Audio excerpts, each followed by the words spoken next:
पाठवले पण डिग्री आहे, एक नंबर काम चांगलं आहे. पण ज्या लोकांकडे MBBS चे डिग्री नसताना त्यांचे मोठाले दवाखाने आहेत आणि ते एकदम कमवता येतात, लुटता पण येत, पण इथं प्रॉपर इलाज होतोय सगळं. पण आपली परिस्थिती का का आपलं ठिकाण जे आहे ते नाक्या तिकडं रोडला पाहिजे होतं, काय चुकलं काय आपलं गणित ते समजत नाही.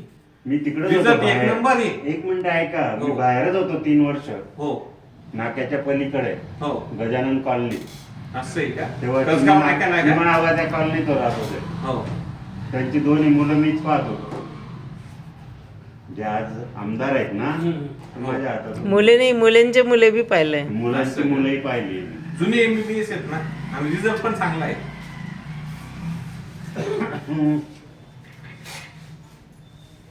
आता डोळ्यांचं फक्त मॅमच येत वाटतं, एक आम्हाला कोणी येतात ते आले तर आले, नाही आले तर विषय नाही. पण तुम्ही केव्हा आता रात्री आलोय आम्ही, रात्रीच्या वेळी सुद्धा तुम्ही आम्हाला इथं सर्व्हिस देताय ना. चांगलं काम करत राहायचं बस, एवढंच आमचा उद्देश आहे. लोकांचं नाव काढायला पाहिजे.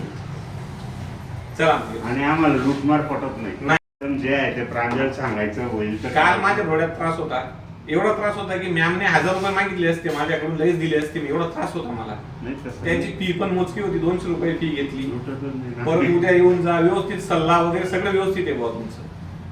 तुम्ही फक्त पेशंट पाठवा आमच्या. पेशंट नक्की पाठवू. एवढंच आमचं म्हणणं हो आहे की नाही. पाठवले पण आहेत सर मी. हा नाही, तुम्हाला नाव वगैरे आताचे लोक काय आहे हो. भक्क्याकडे जाणार आहे हा. आपण. आणि आपलाच मुलगा ऐकत नाही. पहिली हो, गोष्ट अशी अशी गोष्ट आहे. आहे.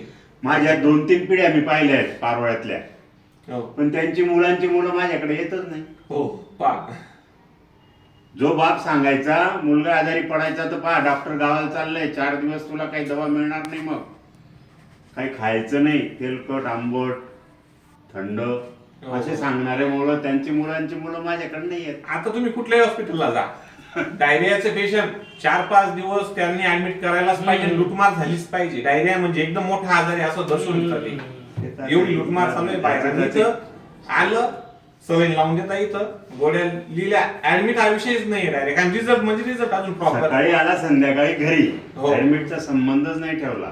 माझा स्वतःचा अनुभव बोलतोय ना. आयुष्यभर तेच काम केलं. हो ऍडमिट ऍडमिट केलंच नाही. फारच इमर्जन्सी वा रात्रभर ठेवावं लागेल त्यालाच ठेवलंय. हे बी एखादा पेशंट. आणि एक नाही ना पा अरुण तू येत ना आपला गाव ना, तेच की मुलगी म्हणजे डायरेक्ट एवढा डायरिया बेकार होता, संडासवरच्या खांद्यावर डायरेक्ट पुरा भर झाला होता. आधी आणा सलाईन लई घर घ्या क्लिअर, ऍडमिट नाही. लोटन फौजीना मुलगी वळता, लोटन फौजी आहेत ते आमच्या गावाचे, त्यांना पाठवलं होतं मी इथं. तसाच रिझल्ट. आणि बाहेर डॉक्टर आहेत, एवढी लुटमार चालू आहे की ऍडमिट रिझल्ट बद्दल नाही सर, ऍडमिट नाही. 4-5 दिवस मॅडम, 4-5 दिवस सोडत नाही, डिस्चार्ज देत नाही, एवढी लुटमार चालू आहे बाहेर. पण चांगला दवाखाना आहे कोपऱ्यात, इथं गर्दी नाही आणि तिथं लुटमारच्या ठिकाणी गर्दी, अशी लोक आहे. आता काय करतात कोण समजायली त्यातले. खूप समजायला तुमले अनुभव आहेत म्हणून हो. असं आहे. चला येतो सर. या चला मॅम.